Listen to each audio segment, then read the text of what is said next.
ॐ अज्ञानतिमिरान्धस्य ज्ञानाञ्जनशलाकया चक्षुरुन्मीलितं येन तस्मै श्रीगुरवे नमः।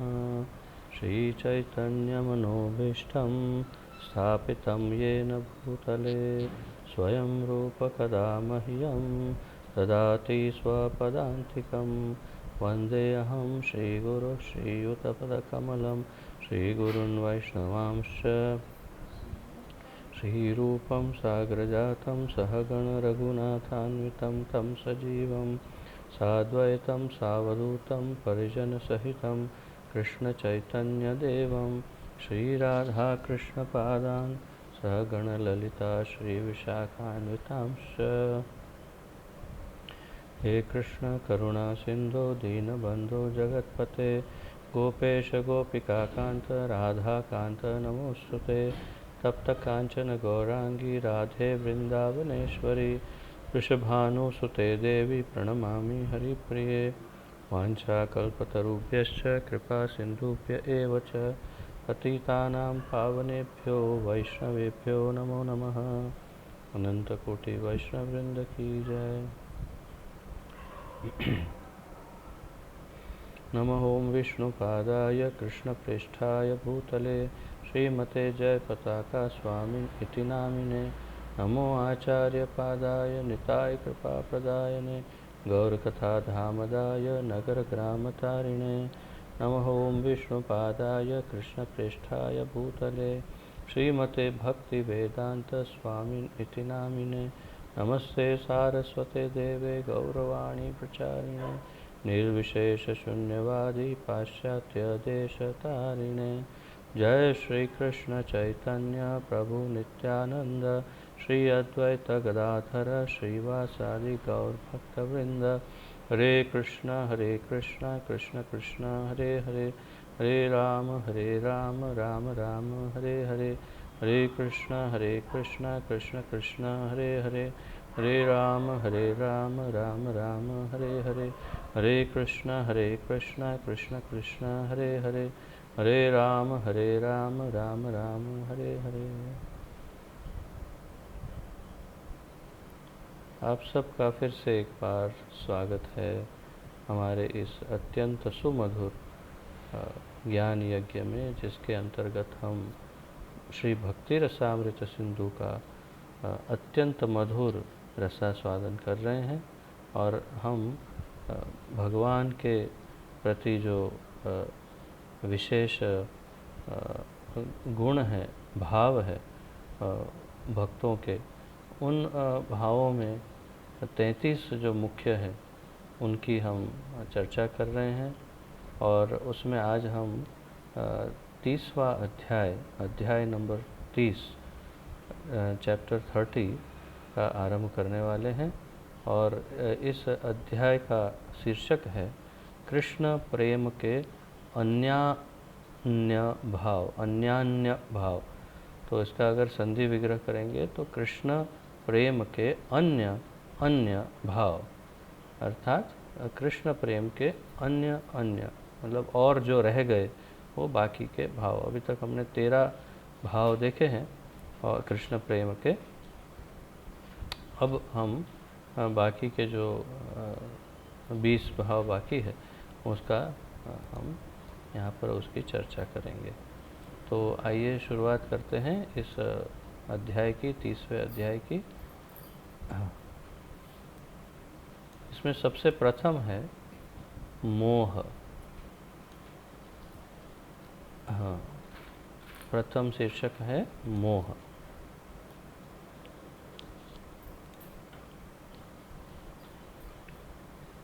हंसदूत में निम्नलिखित कथन आया है। हंसदूत एक शास्त्र, एक ग्रंथ जिसके अंतर्गत लिखा है, एक दिन कृष्ण वियोग से अत्यधिक पीड़ित श्रीमती राधा रानी अपनी कुछ सखियों के साथ यमुना किनारे गई।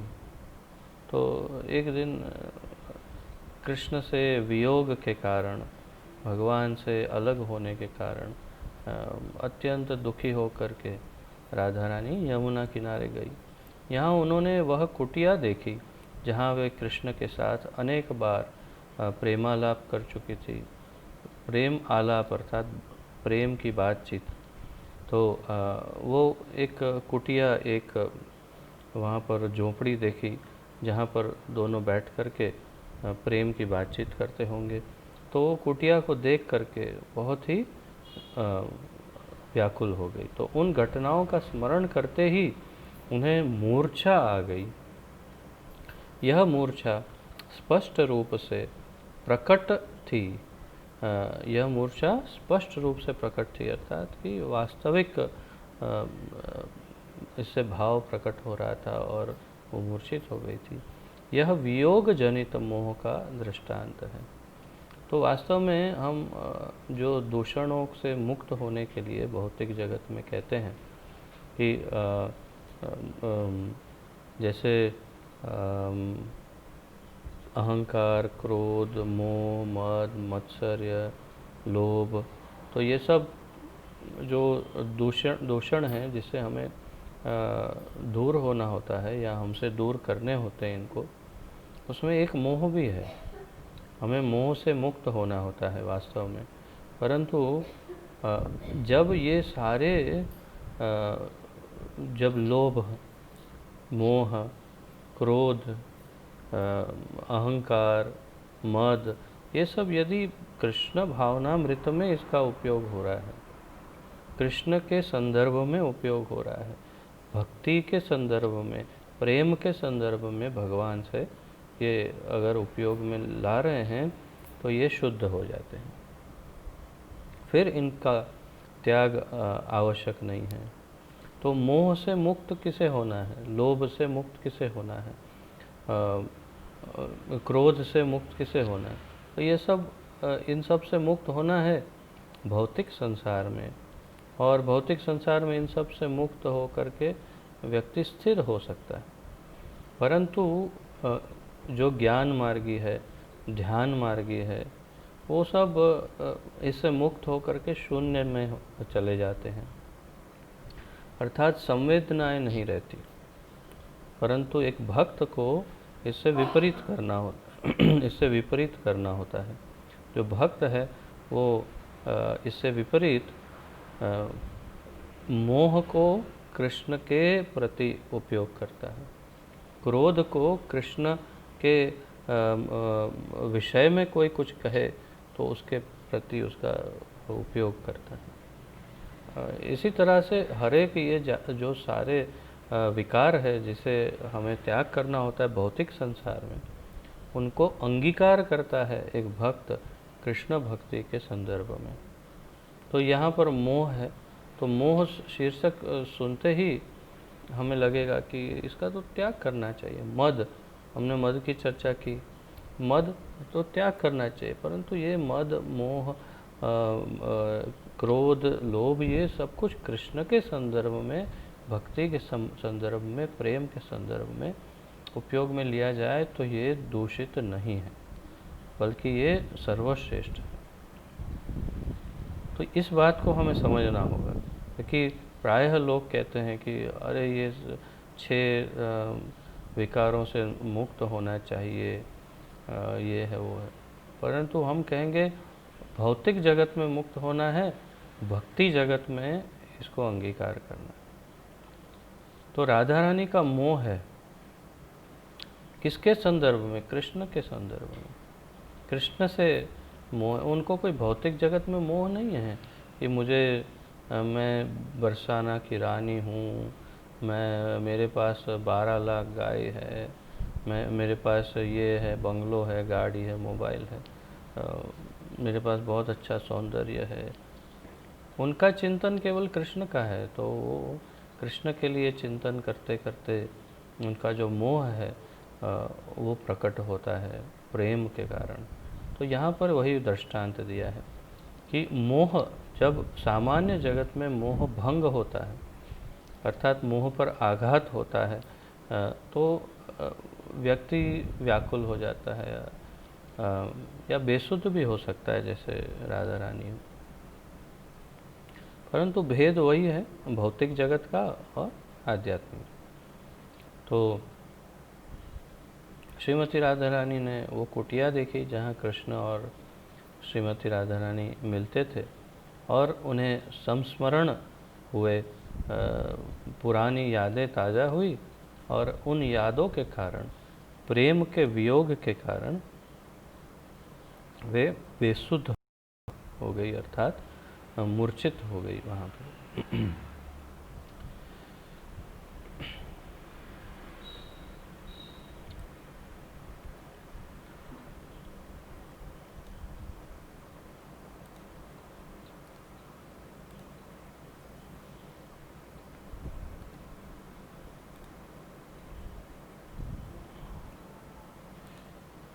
हंस दूत में, हाँ ये तो हमने पढ़ा। इस प्रकार भय से उत्पन्न मोह का भी एक उदाहरण है। एक और उदाहरण है जो भय से उत्पन्न मोह है। अब अर्जुन ने कुरुक्षेत्र के युद्ध स्थल में कृष्ण का विराट रूप देखा था, तो भी अर्जुन में यह लक्षण प्रकट हुए थे।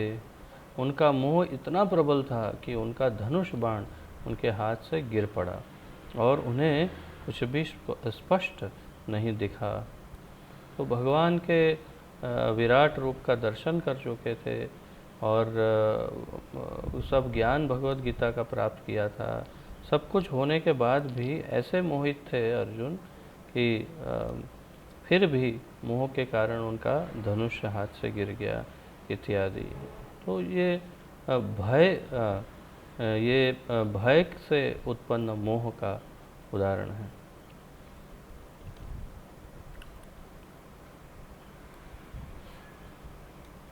फिर मृत्यु, ये मेरा निजी मत है। मैं पढ़ते पढ़ते जब इस क्लास की तैयारी कर रहा था, तो जब ये मृत्यु वाला हिस्सा मैंने पढ़ा, तो मुझे ऐसा लगा कि ये हमारे लिए इतना ज़्यादा महत्वपूर्ण है ये, और हमें इतना इसमें से ज्ञान अपने हृदय में स्पष्ट करके रखना है कि अगर हम इसको परफेक्ट कर देते हैं तो हमारी भक्ति परफेक्ट हो सकती है और हमारी साधना सफल हो सकती है। तो जैसे पढ़ेंगे समझ में आ जाएगा कि मैं क्यों कह रहा हूँ। अभी तो बहुत कम कह रहा हूँ, बल्कि मुझे ऐसा लगा कि मेरे लिए तो कम से कम सार यही सार है पूरे अध्ययन का, कि बस इस बात की स्पष्ट इतना अगर हो जाए तो बस बेड़ा पार है। तो पढ़ते हैं। एक बार बकासुर ने एक बहुत बड़े बगुले के रूप धारण किया और उसने कृष्ण तथा सारे ग्वाल बालों को निगलने के लिए अपना मुंह खोला। जब कृष्ण उस असुर के मुंह में जाने लगे तो बलराम जी तथा अन्य ग्वाल बाल प्रायः मूर्छित हो गए, मानो उनके शरीर में प्राण ही न हो। तो देखिए, कृष्ण प्रेम इतना प्रबल है कि साक्षात भगवान बलराम, जो भगवान का विस्तार है, सबसे प्रथम विस्तार, अर्थात कि कृष्ण में और बलराम में शास्त्रों के अनुसार केवल कलर का डिफरेंस है। एक काले हैं, एक गौर है। दूसरा भाव का डिफरेंस है, एक सेवक भगवान है, एक सेव्य भगवान है। बस इसके अलावा और कोई अंतर नहीं है। तो फिर भगवान होते हुए भी अपने ही मूल रूप को बगुले के मुंह में जाता हुआ देखकर प्रेम के कारण, सेवक के भाव का प्रेम जो है, उस प्रेम के कारण बलराम जी भी मूर्छित हो गए और ग्वाल बाल भी मूर्छित हो गए, मानो उनके शरीर में प्राण ही न हो। तो प्राणहीन हो गए हो, उस तरह से मूर्छित होकर गिर पड़े। भक्तगण किसी भयानक दृश्य या किसी आकस्मिक घटना के उपस्थित होने पर भी कृष्ण को नहीं भूलते। तो भक्त किसी भयानक दृश्य या किसी आकस्मिक घटना से, जो भी घटना हो रही है, उसमें भी कृष्ण को नहीं भूलते। तो कल मैंने आपको कहा था कि एक आगे एक ऐसा उदाहरण आएगा जब मैं आपको कुछ एग्जाम्पल दूंगा। तो ये वही है वास्तव में। वे बड़े से बड़े संकट में कृष्ण का स्मरण करते हैं। तो ये जो है पॉइंट बहुत महत्वपूर्ण। तो ऐसे कई उदाहरण हैं विशेष रूप से हमारे इस्कॉन में कि जहाँ पर भक्तों के ऊपर विपत्ति आई हो और उन्होंने विपत्ति को देखते ही भगवान का स्मरण शुरू कर दिया, और उस समय भगवान का स्मरण करने के कारण या तो विपत्ति टल गई हो या फिर विपत्ति में उनका आरक्षण हुआ हो। तो मुझे तो एक उदाहरण बड़ा स्पष्ट स्मरण होता है। कुछ वर्षों पूर्व हमारे आप सब विचारू प्रभु जी को जानते हैं। तो श्रीमान विचारू प्रभु की सुपुत्री नरसिम्हा माता जी, वो और उनके पतिदेव, वे दोनों उनकी बस शादी हुई थी और शादी करके तुरंत अपने ससुराल गांव में कार में गए थे। साथ में और भी भक्त थे, 6 जन थे कार में। वापस आ रहे थे और बीच में गाय आई और जो ड्राइव कर रहे थे, कृष्ण स्वरूप प्रभु ड्राइव कर रहे थे, तो उनका बैलेंस चला गया। और जैसे ही उनका बैलेंस गया तो गाड़ी जो है पलटी मार करके पूरा रेलिंग को क्रॉस करके रोड के दूसरी साइड जा करके उल्टी गिरी गाड़ी। लगभग 80 से 100 के ऊपर की स्पीड होगी और उसमें 6 जन थे। एक छोटी बच्ची भी थी, कृष्ण स्वरूप प्रभु की भतीजी, और काफ़ी लोग थे इसमें गाड़ी में।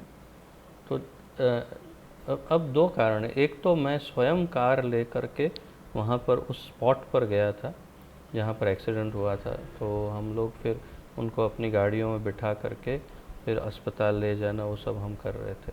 तो मैं तो प्रत्यक्ष देख चुका हूँ।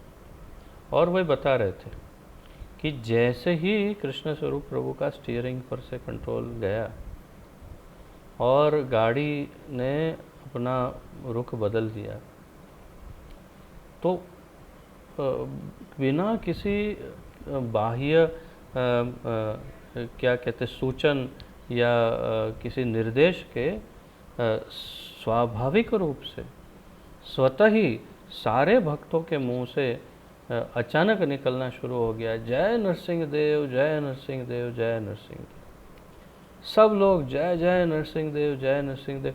गाड़ी अभी हवा में है और सब लोग जय नरसिंह देव बोल रहे हैं। पलटी मार रही है, जय नरसिंह देव बोल रहे हैं। उल्टी होके गिरी है रोड की दूसरी साइड पर, मैं तो जाके देख के आया हूँ। पूरी रोड के कोने पे उल्टी गिरी हुई है गाड़ी, सब दब गए हैं अंदर गाड़ी में और सब जय नरसिंह देव, जय नरसिंह देव। और फिर जब सब शांत हुआ, बाहर आए, तो पता चला कि इसमें से 3 जनों को छोटी छोटी चोटें लगी थी। किसी को रीढ़ की हड्डी में थोड़ी चोट आई थोड़ी, और 3 जनों को तो कोई चोट नहीं आई। और बिल्कुल सब लोग बिल्कुल स्वस्थ, थोड़ी चोटों के साथ सब सुरक्षित होकर बाहर निकले। तो ये बता रहे थे कि हमें भी आश्चर्य हुआ कि हमारी चेतना इतनी अच्छी विकसित है, हमें भी पता नहीं था कि जब विपत्ति आई तो विपत्ति को देखते ही तुरंत नरसिंह देव याद आए। अर्थात कि चेतना स्पष्ट हो गई है कि जब अंत काल आएगा तो हमें भगवान का स्मरण होगा। और ये परीक्षा थी, परीक्षा में सफल हुए और भगवान ने रक्षा भी की नरसिंह देव ने, क्योंकि ऐसा भयानक एक्सीडेंट था कि शायद ही एक आध जन भी कोई बचता, परंतु सारे के सारे बिल्कुल सुरक्षित रहे, बच गए।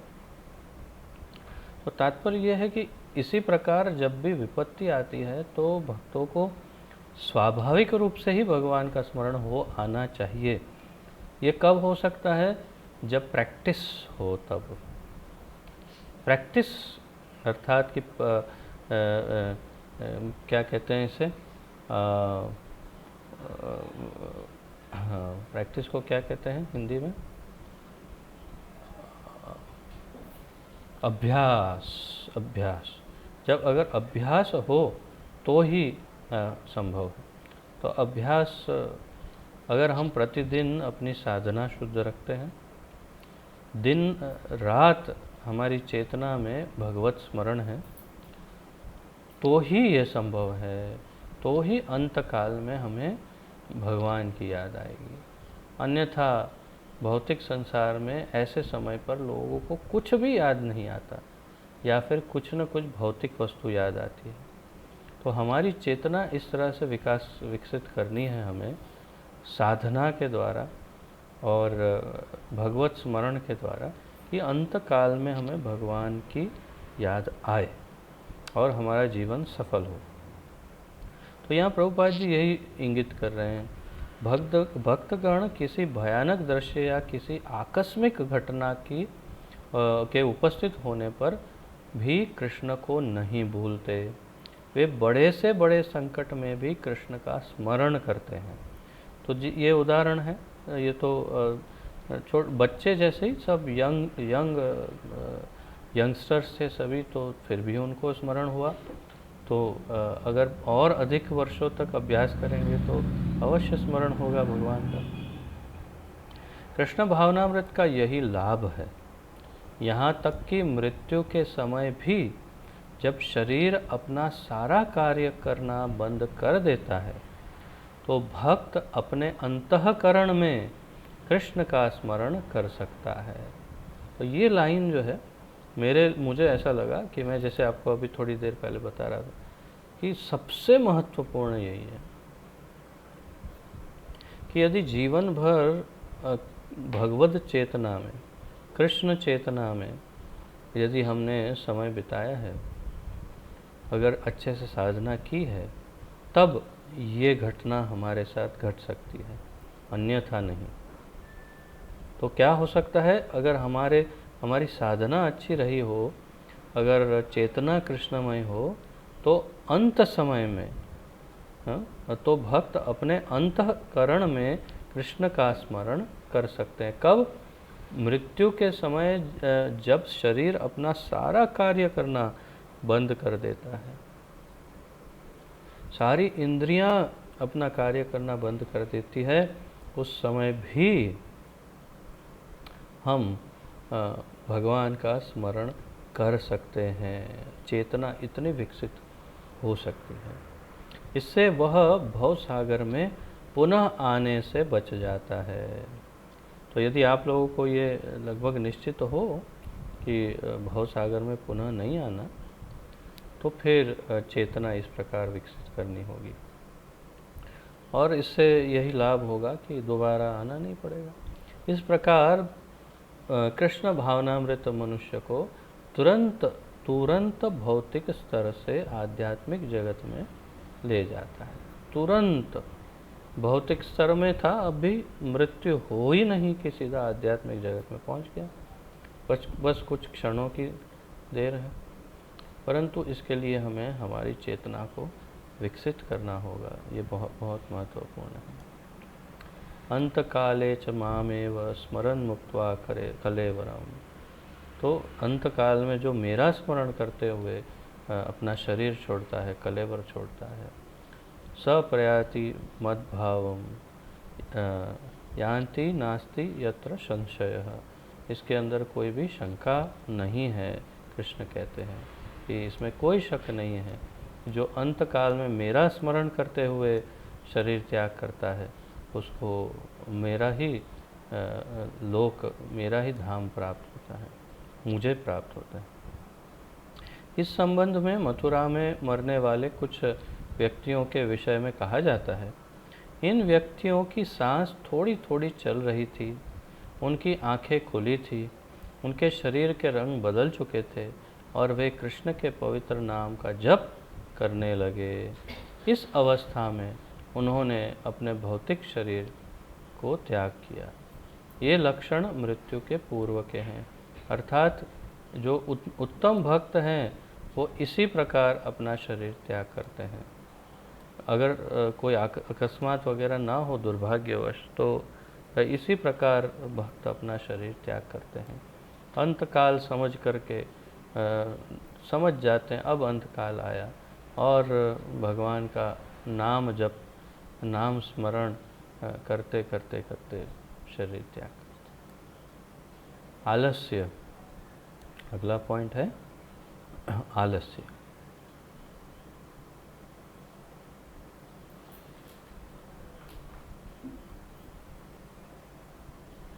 आत्मतुष्टि के कारण अथवा अधिक श्रम करने की अनिच्छा से जब कोई व्यक्ति पौरुष अथवा शक्ति होते हुए भी अपना काम नहीं करता तो वह आलसी कहलाता है। अर्थात जिसमें शक्ति हो, सामर्थ्य हो, समय हो, संभावना हो, ज्ञान भी हो, सब हो, फिर भी काम करने के लिए इच्छा नहीं हो या काम करने से मना कर दे, उसे आलसी कहते हैं। वह आलस्य कृष्ण प्रेम में भी प्रदर्शित होता है। तो ये आलस्य ऐसे तो अवगुण है, दुर्गुण है, जैसे हमने मोह, मद, क्रोध, काम ये सब देखा, उस तरह से ये भी एक दुर्गुण है आलस्य, परंतु प्रमाद, परंतु ये कृष्ण भावना में सद्गुण है, उत्तम गुण है। तो किस किस प्रकार कृष्ण भक्ति में देखते हैं, कृष्ण प्रेम में भी ये प्रदर्शित होता है।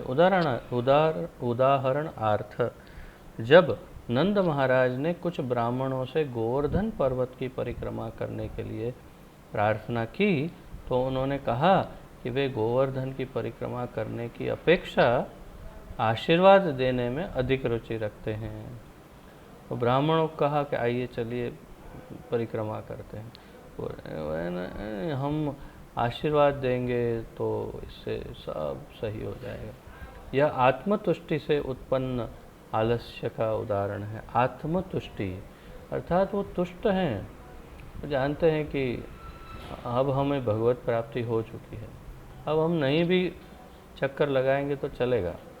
तो ये एक कृष्ण प्रेम में आत्म संतुष्टि के से उत्पन्न आलस्य का उदाहरण है। एक बार जब कृष्ण अपने ग्वाल सखाओं के साथ क्रीड़ा युद्ध कर रहे थे, क्रीड़ा युद्ध अर्थात युद्ध या फिर लड़ाई या कुश्ती वगैरह, परंतु क्रीड़ा अर्थात गेम, मस्ती कर रहे थे। तो खेल खेल में क्रीड़ा युद्ध कर रहे थे तो सुबल को थकावट लगने लगी। इस पर कृष्ण ने झटपट अपने अन्य मित्रों से कहा, सुबल मेरे साथ क्रीड़ा करने से थक गया है, अतएव उसे लड़ने के लिए बुलाकर उसे परेशान मत करो। यह अत्यधिक श्रम की अरुचि से उत्पन्न आलस्य का उदाहरण है। तो श्रम हुआ बहुत और थक गए, परंतु ये भौतिक थकना नहीं है, ये भगवान की प्रसन्नता के लिए की हुई क्रीड़ा से थकना है। बहुत ही बड़ा अंतर है। भौतिक जगत में हम थक के मना कर दें वो अलग बात है, परंतु आध्यात्मिक जगत में भगवान की प्रसन्नता के लिए क्रीड़ा करते करते थक गए तो स्वयं भगवान ने उनकी आराम की व्यवस्था की और कहा सबसे कि इन्हें छेड़ना नहीं, ये थक गए हैं। तो ये आलस्य जो है वो दिव्य है। जड़ता, अगला गुण है जड़ता।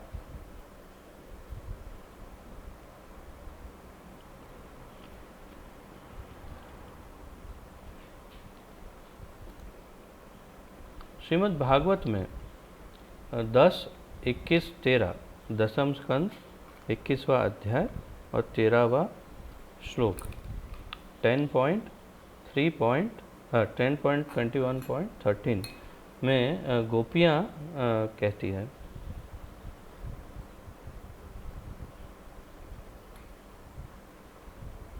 गोपियों के द्वारा वृंदावन की गायों के लिए है डायलॉग।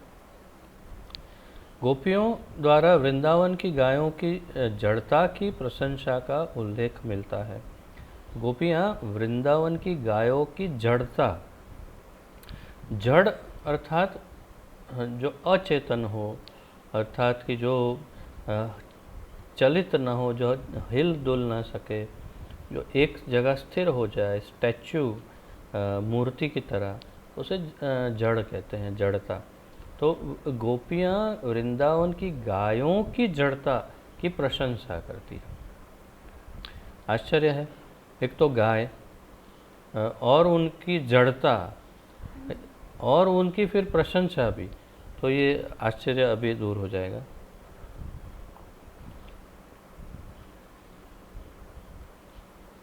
गोपियों ने देखा कि गायें कृष्ण की वंशी की मधुर ध्वनि सुन रही हैं और इस मधुर ध्वनि का अमृत पान कर रही है।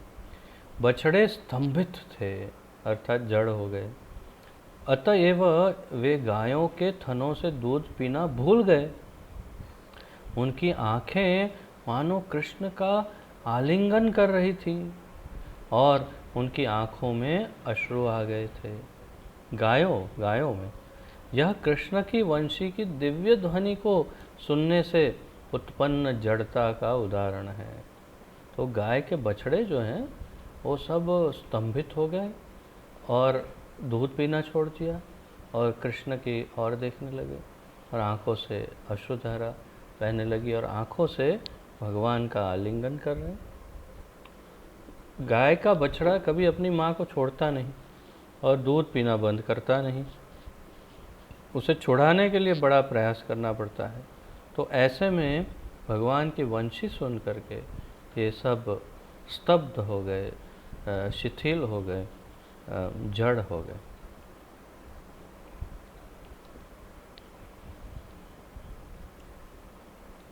जब लक्ष्मणा कौन है? भगवान की 16,108 में से 8 पटरानियों में से एक लक्ष्मणा। जब लक्ष्मणा ने कृष्ण के विरुद्ध वचन सुने, मतलब उन्हें कोई भगवान के विरुद्ध कुछ कह रहा था, उनको कुछ गाली दे रहा था, तो जब लक्ष्मणा ने कृष्ण के विरुद्ध वचन सुने तो वह व्याकुल हो उठी, वह जड़ बन गई और उसने अपनी पलकें नहीं झपकाई, तो बिल्कुल जड़ के समान हो गई, एकदम स्थिर, और आँखों की पलकें भी झपकना बंद हो गया। यह श्रवण से उत्पन्न जड़ता का एक अन्य उदाहरण है। सुन के, श्रवण से जड़ता आई, और क्या सुना? भगवान के लिए अनिच्छनीय वाक्य सुनकर जड़ हो गए।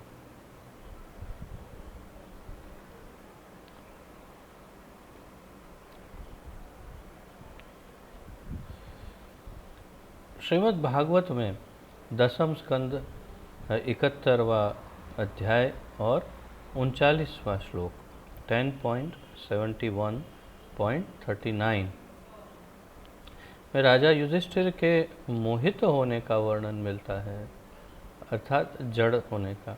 कृष्ण को अपने घर सर्वोच्च सम्मान से लाने के बाद उन्हें दिव्य हर्ष हुआ। तो युधिष्ठिर के वहाँ राजसूय यज्ञ होगा, शायद उसी का वर्णन होगा। उस समय भगवान को अपने घर लेके आए बड़े प्रेम से, और उसमें वो मोहित हो गए। तो वस्तुतः जब राजा युधिष्ठिर कृष्ण की अगवानी कर रहे थे तो उन्हें अपनी सुधि नहीं रही। यह कृष्ण के दर्शन के प्रेम भाव से उत्पन्न जड़ता का उदाहरण है। तो राजा युधिष्ठिर जैसे उत्तम पुरुष जो हर प्रकार से हर स्थिति में स्थिर रहते हैं, सौम्य रहते हैं, जो भी उपयुक्त है वो करते हैं, कभी अपनी सुध-बुध खोते नहीं, और कभी कोई क्रोधित हो रहा हो तब भी ये शांत रहते हैं, कभी कोई अत्यंत दुखी हो तो भी ये शांत रहते हैं। तो ऐसे स्थिर रहने वाले बुद्धिशाली, अत्यंत ज्ञानी, स्थिर महात्मा भी अपनी सुध-बुध खो के क्षमा कीजिए, जड़ की तरह हो गए। कब? कृष्ण को जब अपने घर आमंत्रित कर रहे थे और अगवानी कर रहे थे, मतलब आगे आगे उनको लेकर जा रहे थे, तो उनके प्रेम के कारण वो जड़ बन गए। श्रीमद् भागवत में ही दसम स्कंद 39वां श्लोक और 39वां अध्याय 36वां श्लोक 10.39.36 में कहा है। एक अन्य उदाहरण मिलता है। जब कृष्ण मथुरा जा रहे थे तो सारी गोपियाँ कृष्ण के पीछे खड़ी थी, और जब उन्होंने रथ को जाते देखा तो वे स्तंभित खड़ी रही और तनिक हिली डोली नहीं। वे तब तक खड़ी रही जब तक रथ की ध्वजा तथा पहियों से उड़ी धूल का दिखना बंद नहीं हो गया। तो ऐसी स्तंभित हो गई थी कृष्ण वियोग के कारण, कृष्ण प्रेम में वियोग के कारण,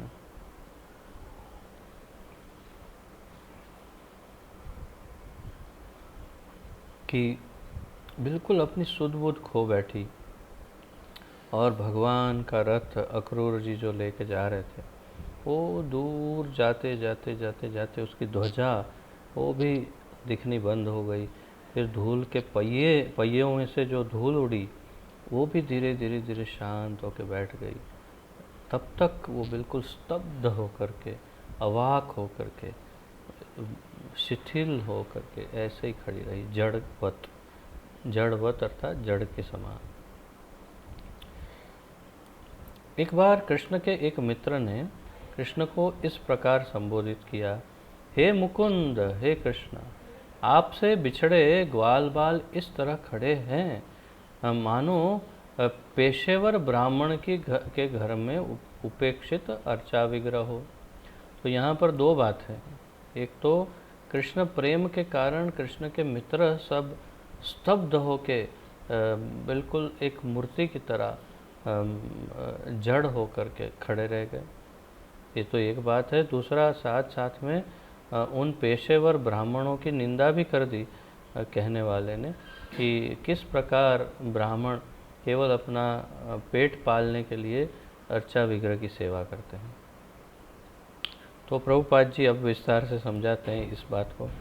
व्यवसायी ब्राह्मणों का एक वर्ग ऐसा है जो अर्चा विग्रह की पूजा को अपनी जीविका का साधन बना लेते हैं। तो ब्राह्मण आजकल तो कलयुग में आप वैसे भी जानते हैं, तो केवल पूजा पाठ करवाते हैं अपना पेट पालने के लिए, और उनको वास्तव में जिस विग्रह श्री मूर्ति भगवान के विग्रह की सेवा करते हैं उनमें उनको भगवान नहीं दिखते। उनका ध्यान ये होता है कि इसके अंदर मेरा धन छुपा हुआ है, ये मूर्ति मेरे लिए धन उपार्जन की वस्तु है। तो जब कोई पूजा करवानी हो तो मूर्ति को साफ करके वहाँ रख के और अच्छे से उनकी सब करके यजमान के सामने पूजा करते हैं, और फिर घर जाके एक कोने में रख के उसकी उपेक्षा करते हैं। उपेक्षित अर्चा विग्रह जैसे कहा यहाँ पर, तो उपेक्षा करते हैं अर्थात पड़ा है कोने में, अब जब कोई यजमान आएंगे तब वो निकालेंगे। तो इस वर्ग के ब्राह्मण की रुचि अर्चा विग्रह में उतनी नहीं रहती जितनी कि साधु पुरुष बनकर अधिकाधिक धन कमाने में रहती है। तो साधु बनने का ढोंग करके वो अधिक धन कमाने का प्रयास करते हैं। अतएव ऐसे व्यवसायी ब्राह्मणों द्वारा पूजित अर्चा विग्रहों का ठीक से श्रृंगार नहीं किया जाता, न तो उनके वस्त्र बदले जाते हैं, न ही उनके शरीर की सफाई की जाती है। वे गंदे दिखते हैं और बहुत आकर्षक नहीं रह पाते। वास्तव में अर्चा विग्रह पूजा बड़ी सावधानी से की जानी चाहिए। इस बात को आप हाईलाइट करिए, अंडरलाइन करिए कि अर्चा विग्रह की पूजा बड़ी सावधानी से की जानी चाहिए। नित्य वस्त्र बदले जाने चाहिए, और यथासंभव आभूषण पहनाए जाने चाहिए। स्वच्छता का इतना ध्यान रखना चाहिए कि अर्चा विग्रह दर्शकों को आकर्षक लगे। तो जो भी दर्शन करने आए उनको आकर्षक लगना चाहिए। यहाँ पर व्यावसायिक ब्राह्मणों के घर में अर्चा विग्रहों का उदाहरण दिया गया है, क्योंकि ऐसे अर्चा विग्रह आकर्षक नहीं रहते। तो जो ये व्यावसायिक ब्राह्मण हैं, प्रोफेशनल ब्राह्मण, उनके घर में जो मूर्ति होती है, वो श्री विग्रह, वो इतने आकर्षक नहीं होते। कृष्ण के अभाव में उनके मित्रगण उपेक्षित अर्चा विग्रहों जैसे लग रहे थे, अर्थात कि मित्रों की सुध बुध खो गई थी, बिल्कुल शिथिल हो गए, बिल्कुल जड़ के समान स्थिर हो गए थे और फीके पड़ गए थे। क्यों? क्योंकि उपेक्षित अर्चा विग्रह फीका लगता है, अच्छा नहीं दिखता। तो वैसे ही ये फीके पड़ गए थे, क्योंकि कृष्ण के वियोग में थे, इसीलिए। तो तात्पर्य यही है कि जड़वत, कि ये जड़ के बहुत सारे उदाहरण हो गए। अब अगला गुण संकोच या लज्जा।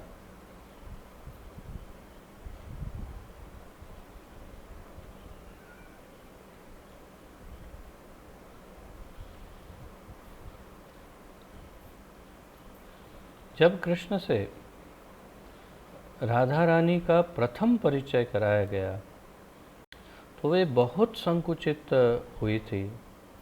इस पर उनकी एक सखी ने कहा, मतलब पहली बार जब राधा रानी और कृष्ण का परिचय हुआ तो बहुत ही वो शर्म आई, उनको संकुचित हो गई। तो होता है कई बार, हम देखते हैं ना कि कोई आजकल तो कम दिखती है ऐसी शर्म और लज्जा लड़कियों में, परंतु स्त्री का आभूषणों में से सर्वश्रेष्ठ आभूषण लज्जा को माना गया। ज़रूरत पड़ने पर लज्जा का जो प्रदर्शन करे वो स्त्री का आभूषण है। अगर स्त्री में लज्जा नहीं तो वो स्त्री ही नहीं है। ये सच, बिल्कुल ये एकदम सत्य है। अगर स्त्री में लज्जा नहीं तो वो स्त्री ही नहीं। और आजकल कलयुग में प्रायः ऐसा ही देखा जाता है। स्कूल कॉलेजों के वातावरण में इतनी अत्यंत मुक्तता है, इतनी अत्यंत, कि जिसके कारण लज्जा का जो आभूषण है स्त्रियों का, वो तो बस रहा ही नहीं। बिल्कुल बेशर्म की तरह वो लड़कों की भांति ही वे, और इसमें उनको बड़ा गर्व भी रहता है कि हम मुक्त हैं, स्वतंत्र हैं, परंतु उन्हें स्वतंत्रता का अर्थ ही पता नहीं है। हमारे वेदों में, शास्त्रों में बहुत ही स्पष्ट रूप से ये कहा गया है, श्लोक के साथ। अब वो श्लोक मुझे स्मरण नहीं है, परंतु ये बताया है कि एक स्त्री जब छोटी होती है तो उसके पिता उसके आरक्षक होते हैं। जब थोड़ी बड़ी होती है तो उसके भाई आदि पिता भी, फिर शादी होती है तो उसके पति उसके आरक्षण के जिम्मेदार होते हैं। और यदि कालांतर में पति चला जाए वानप्रस्थ में, या तो मृत्यु हो जाए, तो उसका जो पुत्र होता है, ज्येष्ठ पुत्र या तो और पुत्र, तो उनके पुत्र उनका आरक्षण करते हैं। तो एक स्त्री को आजीवन किसी न किसी पुरुष के आरक्षण में रहना होता है। इससे ये नहीं कि उनकी स्वतंत्रता छीन रही है, ऐसा नहीं है। इससे उनका सम्मान होता है, उनका इतना अधिक सम्मान होता है और उनकी देखभाल होती है। तो केयर है, ये केयर, ये प्रेम और केयर है। तो उनकी बहुत सम्मान और देखभाल इस प्रकार होती है। और यदि कोई ना हो तो फिर स्वभाव से जो स्त्री शरीर है उसका स्वभाव, उसके इंद्रियां वगैरह, जो भी उसका जो उसकी रचना है, वो ऐसी है कि वो बहुत जल्दी ही तन मन से किसी भी प्रकार से दूषित होने का बहुत अधिक उसमें संभावना रहती है। और इसीलिए आरक्षण बहुत ज़रूरी है एक स्त्री के लिए, माता के लिए। तो उसमें लज्जा का बहुत बड़ा रोल होता है। अगर स्त्री में लज्जा हो तो वो कोई किसी भी पुरुष से अधिक बात नहीं करेगी, शर्म से बात करेगी तो अधिकतर उनके नेत्र झुके हुए रहेंगे, नेत्रों मिला के बात नहीं करेगी, या काम जितना काम है उतनी बात करके तुरंत अपने रास्ते निकल जाएगी। तो ये सब लज्जा जो है ये बड़ा महत्वपूर्ण गुण है। अगर ये लज्जा नहीं तो स्त्री और पुरुष का मिक्स होना बहुत ही सरल हो जाता है, सामान्य हो जाता है, और इसके कारण समाज दूषित होना बहुत ही सरल बन जाता है। और यही आज के इस कलयुग में हो रहा है। लोग इसे मॉडर्नाइजेशन, इंडिपेंडेंस, क्या कहते हैं, equality, freedom for the women, ऐसे ऐसे कई बड़े बड़े नाम दे देते हैं कि हम तो स्त्री और पुरुष को एक समान समझते हैं, स्त्रियों का की स्वतंत्रता है इसमें इत्यादि। परंतु प्रभुपाद जी समझाते हैं कि जो काम वासना के भूखे भेड़िए पुरुष जो हैं वही इस प्रकार इनको प्रोत्साहित करते हैं, ताकि जब स्त्रियां अपने दायरे को छोड़ कर के बाहर आए तो ये इनको अच्छे से इनका भोग और शोषण कर सकें। तो इसलिए वास्तव में हमारी बुद्धि का प्रयोग करके हम यदि शास्त्रों को फॉलो करते हैं, अगर शास्त्र आज्ञा के अनुसार जीवन जीते हैं तो हमेशा सब सुरक्षित रहेंगे, सब खुश रहेंगे। किसी घर में कोई क्लेश, कोई कलह, कोई भी दूषण कभी नहीं फैलेगा और भक्ति उन्नत हो सकती है। अन्यथा भक्ति कैसे उन्नत हो सकती है? तो हम तो भौतिक संसार की चर्चा में पड़ गए, परंतु वास्तव में मूल तो यहाँ पर श्रीमती राधा रानी की लज्जा की बात है।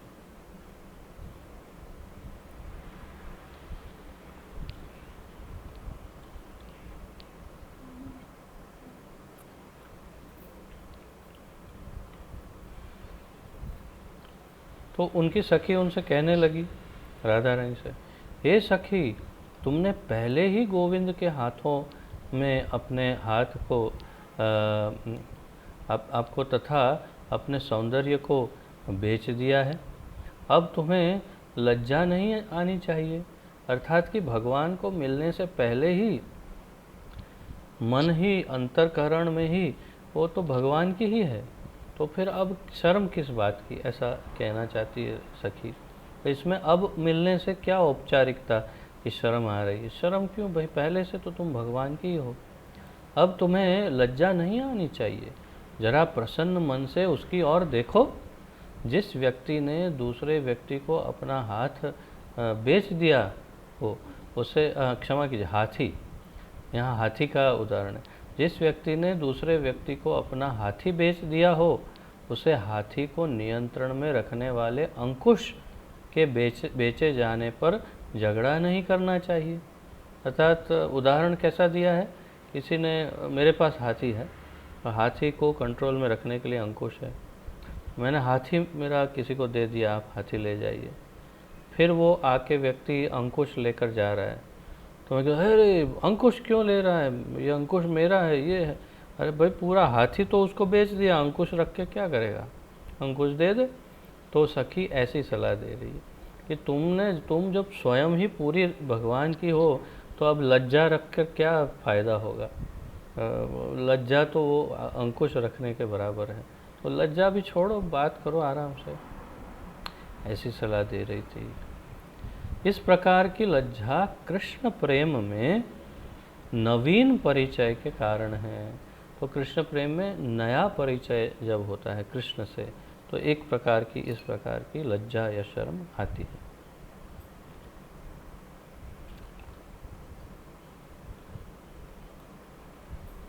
जब स्वर्ग का राजा इंद्र पारिजात पुष्प के लिए कृष्ण के साथ युद्ध में पराजित हो गया तो वह इस पराजय से अत्यधिक लज्जित हुआ।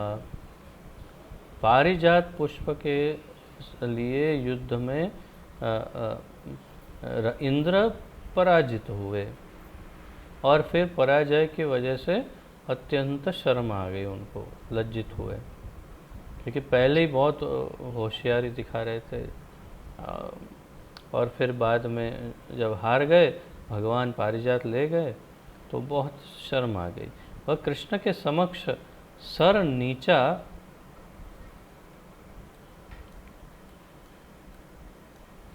किए खड़ा था। तभी कृष्ण ने कहा, इंद्र, लो इस पारिजात पुष्प को तुम ही ले लो। एक पुष्प तोड़ के दिया उनको कि ये ले लो, अन्यथा तुम अपनी पत्नी शची देवी को कौन सा मुख दिखाओगे। ताना मार रहे हैं भगवान, मजाक कर रहे हैं, ताना मार रहे, उलाहना दे रहे। एक तो हार गए, पेड़ मेरे पास है, कोई बात नहीं, एक फूल ले जाओ अपनी पत्नी के लिए, नहीं तो फिर उसको क्या मुंह दिखाओगे। इंद्र की लज्जा पराजय के कारण थी। एक अन्य अवसर पर श्री कृष्ण उद्धव के विविध उत्तम गुणों का बखान करने लगे। कृष्ण द्वारा इस प्रकार प्रशंसित उद्धव ने लज्जा से अपना सर नीचे कर लिया। तो ये उत्तम लज्जा का गुण है, ये वास्तविक लज्जा का गुण है। जो हार जाने पर शर्म के कारण, ग्लानि के कारण, अपनी मूर्खता के कारण जो शर्म आए, वो शर्म क्या है। परंतु ये अपनी कोई प्रशंसा कर रहा है, उससे जो शर्म आती है। तो कहते हैं कि पुरुषों में भी लज्जा होनी चाहिए, तब जब कोई उनकी प्रशंसा करे तो लज्जित होकर सर झुकाना चाहिए। ये गुण है जो पुरुषों में इस प्रकार की लज्जा होनी चाहिए। वो वाली लड़कियों वाली लज्जा नहीं, ये वाली लज्जा पुरुषों में होनी चाहिए, जिससे उनका मान और ज़्यादा बढ़ जाए। तो जब उद्धव जी का गुणगान किया और उन्होंने सर शर्म से झुका लिया तो उनका मान और भी बढ़ गया। अगर वो उस समय हाँ सही कह रहा है, बिल्कुल सही, मेरे में ये सब गुण है, तो लोग कहेंगे बड़ा मूर्ख है। तो ये लज्जा पुरुषों का भी आभूषण है। और मूल भाव क्या है। भगवान स्वयं सर्वेश्वर जो हैं, ठाकुर जो उनके स्वामी हैं, उद्धव के स्वामी अपने सेवक के गुण का गान करे तो फिर तो एक सेवक को लज्जित होना ही चाहिए कि भाई मैं तो इनका सेवक हूँ, ये मेरे गुणगान क्यों करें, मुझे इनके गुणगान करते रहना चाहिए। तो इसलिए भी लज्जा से सर झुक सकता है। हरिवंश में रुक्मिणी के उच्च पद से अपने को अपमानित मानकर सत्यभामा कहती है। हरिवंश शास्त्रों में, ग्रंथ में रुक्मिणी से उच्च पद से अपने को अपमानित मानकर, अर्थात रुक्मिणी का पद तो वो महारानी है, पूरे राज्य की सबसे प्रमुख रानी है, सत्यभामा उनके बाद है। तो अपमानित हुई किसी प्रकार और वो कहती है, हे कृष्ण, रैवतक पर्वत सदा वासंती फूलों से भरा रहता है, किंतु अब मैं तुम्हारे लिए अप्रिय बन गई हूँ, तो इन फूलों को मेरे देखने से क्या लाभ। यह पराजय से उत्पन्न लज्जा का उदाहरण है। तो भगवान के सामने ये प्रकट कर रही है, मैं तो महारानी हूँ नहीं, आप तो मुझे इतना प्रेम करते नहीं जितना रुक्मिणी से करते हैं, और अब तो मेरा कोई महत्व है नहीं, और अब तो मैं तुम्हारे लिए इतनी प्रिय भी नहीं हूँ जितनी रुक्मिणी है, तो अब मुझे देखने से क्या फ़ायदा होगा। ऐसे करके वो लज्जित होती है। अब अगला पॉइंट है, अगला गुण है गोपन, गोपन। इस गोपन को आप अगर हम हिंदी में समझे तो गोपनीय रखना या फिर छिपा के रखना, उसे गोपन कहते हैं। गोपनीय अर्थात छिपा के रखना, वास्तविकता न बताना, उसे गोपन कहते हैं। अर्थात कि है कुछ और दिखाता कुछ है, उसे गोपन कहते हैं। अब देखते हैं उदाहरण के साथ। बाहर से अन्य मनोभाव दिखलाते हुए अपनी वास्तविक मनोदशा को छिपाने के प्रयत्न को गोपन कहते हैं। मन में कुछ चल रहा है लेकिन बाहर कुछ और प्रदर्शित कर रहा है। इस मनोदशा में किसी दूसरी और देखकर अपने मन की बात छिपाना अथवा किसी असंभव वस्तु को पाने का प्रयास करना या ऐसे शब्दों का प्रयोग करना जिससे असली विचार छिप जाएं आदि सम्मिलित है। तो ये सब उसके ही अंग हैं। कैसा, क्या क्या? मनोदशा को किसी दूसरी ओर देखना, कहीं और देख रहे हैं तो अपने मन के विचार जो है वो मतलब छिप जाएगा मनोभाव।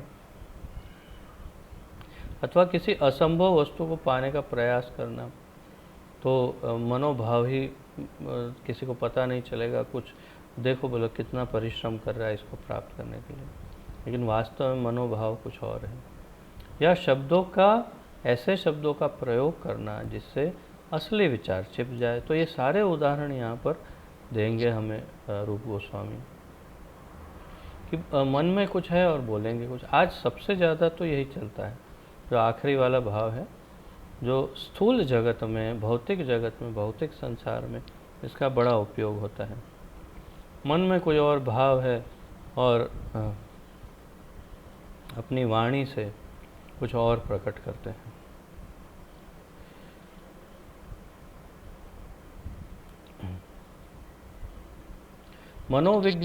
मनोविज्ञान के पटु आचार्यों के अनुसार अपने असली स्नेह को छिपाने के ऐसे प्रयास कृष्ण विषयक अनुभाव ही हैं।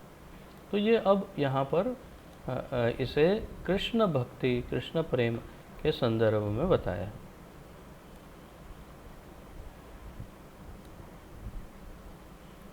तो अब जो यहाँ पर एक उदाहरण है, श्रीमद् भागवतम 10वें स्कंद 32वां अध्याय और 15वां श्लोक।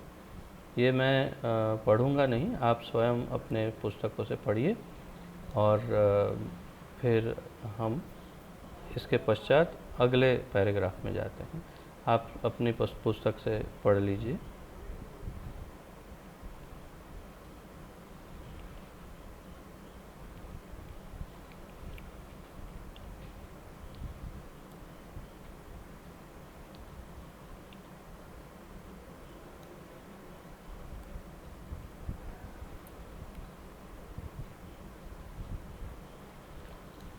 फिर है प्रेम गोपन का एक दूसरा भी उदाहरण मिलता है कि प्रेम में गोपनीय रखना।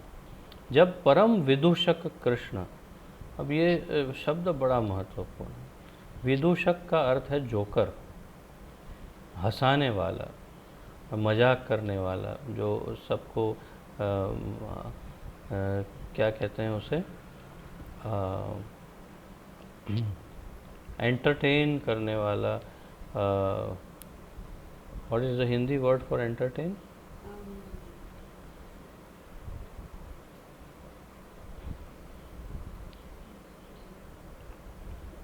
एनीवे, कभी कभी ऐसे होता है।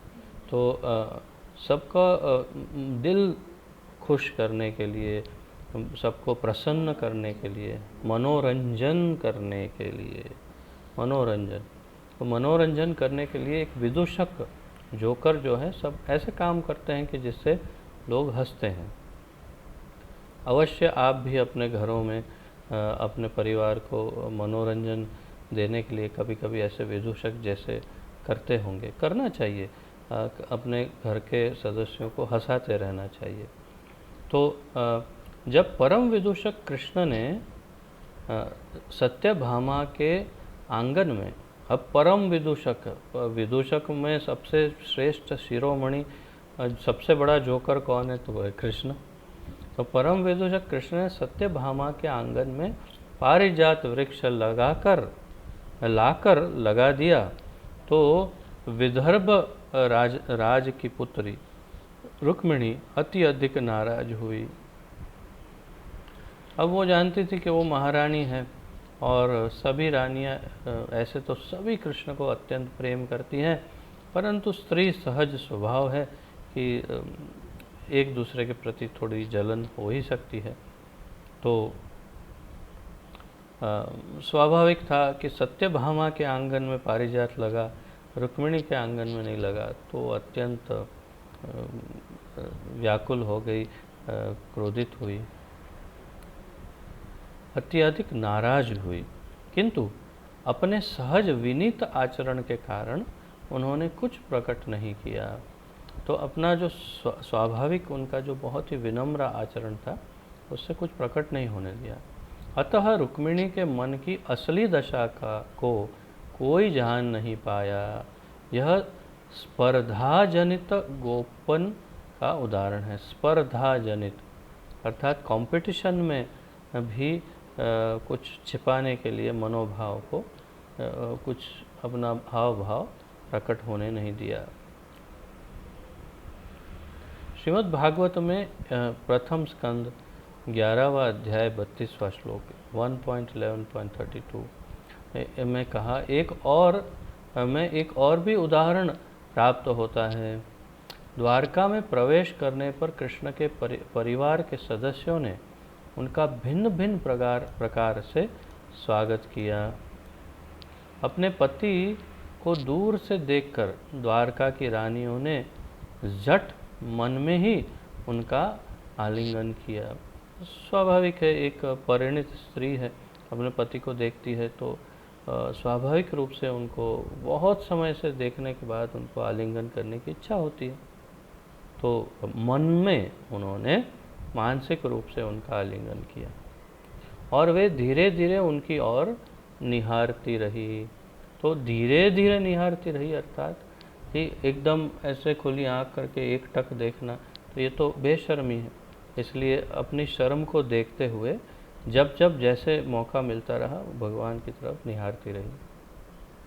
जब कृष्ण अधिक निकट आ गए तो उन्होंने अपने पुत्रों को आलिंगन करने के लिए आगे धकेल दिया।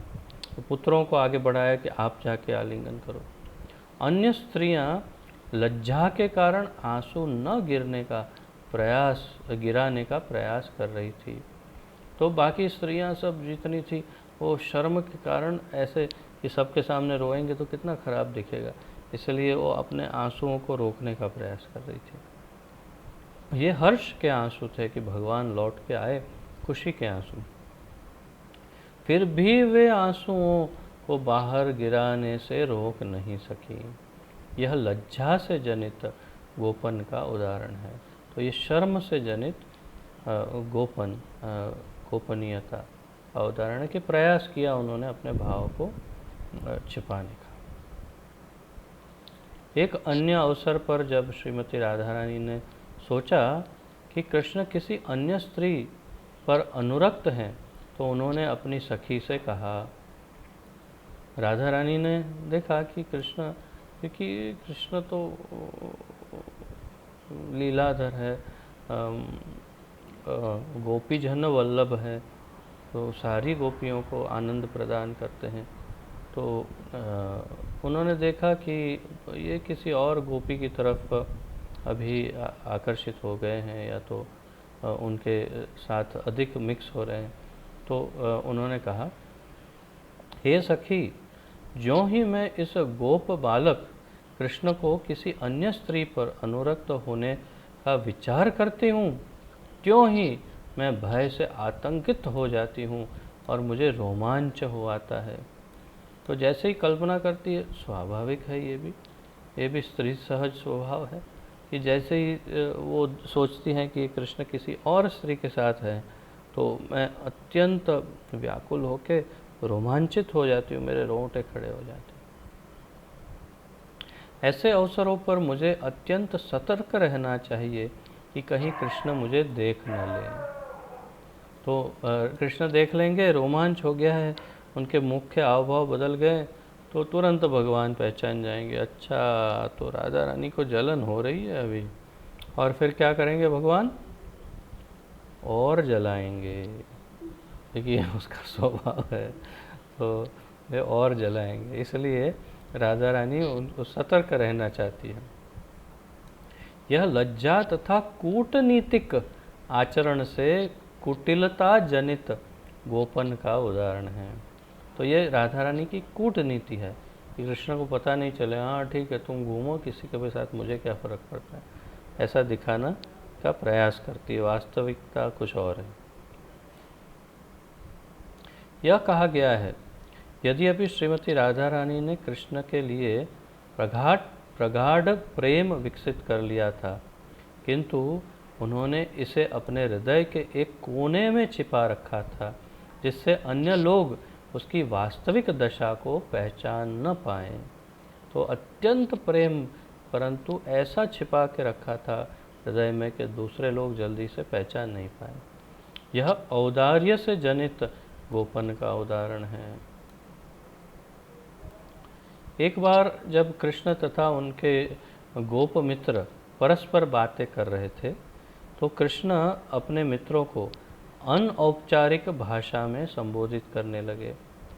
अर्थात जब गोप मित्रों के साथ कृष्ण बात कर रहे थे तो अनौपचारिक भाषा, अर्थात जैसे लड़के लड़के बात करते हैं, कई बार गालियाँ आ जाती हैं अंदर मुंह पे, वो गालियों का कोई अर्थ नहीं रहता, केवल एक ये भाषा का प्रयोग है, उसमें भाव नहीं रहता।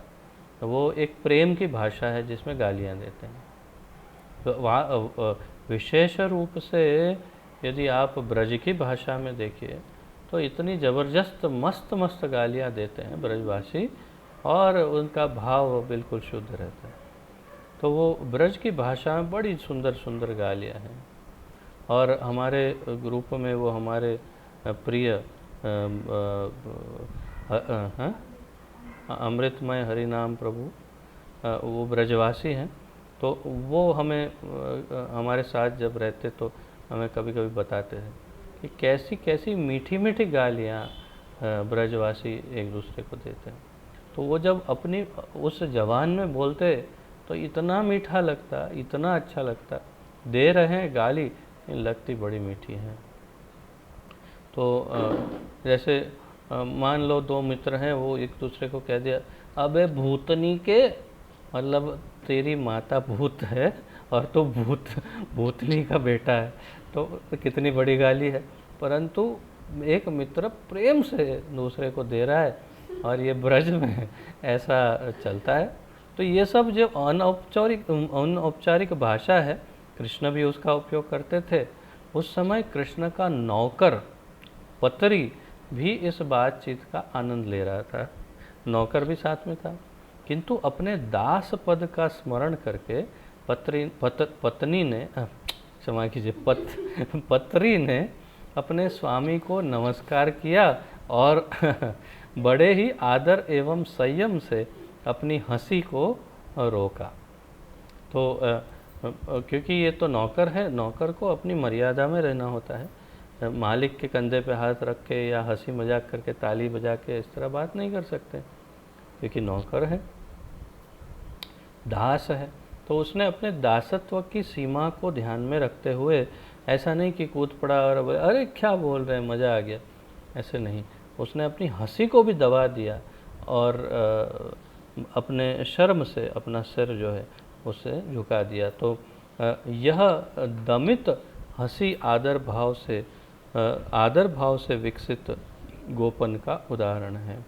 दमित हंसी अर्थात कि जिस हंसी को दबा दिया उन्होंने, वो आदर भाव से विकसित गोपन का क्या कहते हैं उसे, छिपाने का, गोपनीय रखने का उदाहरण है। तो अब है स्मृति, तो यहाँ पर विराम लेते हैं और स्मृति से आगे की चर्चा कल आगे बढ़ाएंगे। तो अभी तक हमने जितने गुणों की चर्चा की, किसी का कोई भी यदि प्रश्न आदि हो तो प्रस्तुत कर सकते हैं, अन्यथा हम विराम लेंगे।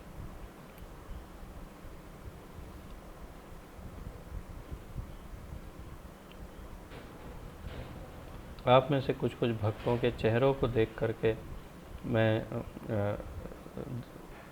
बड़ा आनंदित होता हूँ, क्योंकि आपके चेहरों पर वो आनंद प्रत्यक्ष दिखता है। कितना आनंद, कितना रस है इसमें। तो जिनको समझ आ रहा है, जिनको जो इसमें डूब रहे हैं इस रस में, उनके चेहरों पर स्पष्ट अंकित है कि कितना आनंद है इसमें। तो वास्तव में कृष्ण भक्ति केवल आनंद से ही भरी हुई है, कहीं कुछ कोई तकलीफ़ नहीं है। आनंद मौज में रहो, मज़े करो, और ये रस भगवान के विविध गुणों के, उनकी भक्ति रस के गुणों का आस्वादन करो। बस यही है कृष्ण भक्ति। तो किसी का कोई प्रश्न आदि ना हो तो हम विराम लेंगे। आप देख सकते हैं कुछ कुछ भक्त अभी नहीं जुड़ रहे हैं।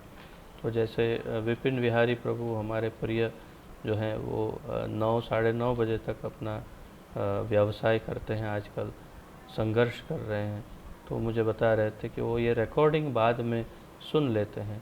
तो अब ऐसा त्याग करके भी कुछ कुछ भक्त जो हैं बाद में भी इसमें जुड़ते हैं। तो ऐसे ही होना चाहिए। आज मैं देख रहा हूँ काफ़ी भक्त नहीं हैं, परंतु आशा है कि सब रिकॉर्डिंग सुन लेते होंगे। तो आप सबका बहुत बहुत धन्यवाद। श्री भक्ति रसामृत सिंधु की जय। श्रील रूप गोस्वामी प्रभुपाद की जय। पतित पावन अभय चरणारविंद भक्ति वेदांत स्वामी श्रील प्रभुपाद की जय। गुरु महाराज की जय। आप सबकी जय हो। निताय गौर प्रेमानंदे। हरि हरि बोल। हरे कृष्णा। आप सबको दंडवत प्रणाम। बहुत बहुत धन्यवाद।